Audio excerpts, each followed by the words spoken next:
Luckily, the USCPSC has a number of helpful resources on their website for avoiding injury, as well videos demonstrating how to safely use fireworks. They even have a PSA from New York Giants defensive end Jason Pierre-Paul, a star football player who lost his right index finger to a fireworks accident in 2015. Here are 6 easy steps you can take to greatly reduce your chance of injury, while still being able to have fireworks fun this summer. 1.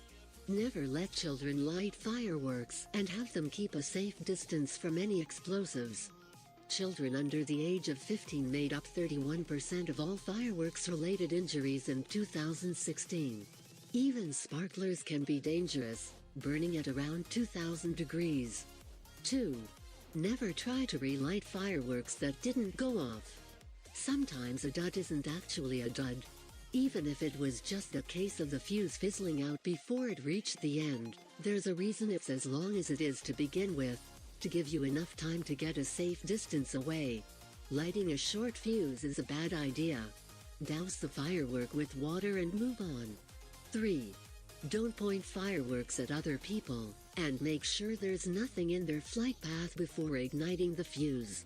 Roman candles, bottle rockets, and other smaller explosives are no exception. These can all cause some pretty significant injuries. 4. Keep a hose and a bucket of water nearby, and be sure to douse all spent fireworks in water after they're done burning.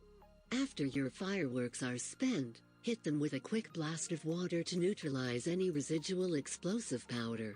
And since you're working with fire anyway, the hose and bucket are good to have on hand in case something goes wrong. 5. Don't set off fireworks in metal or glass containers. If flying shards of glass and metal shrapnel aren't welcome additions to your 4th of July festivities, it's probably best not to use empty bottles or metal containers as makeshift launch pads.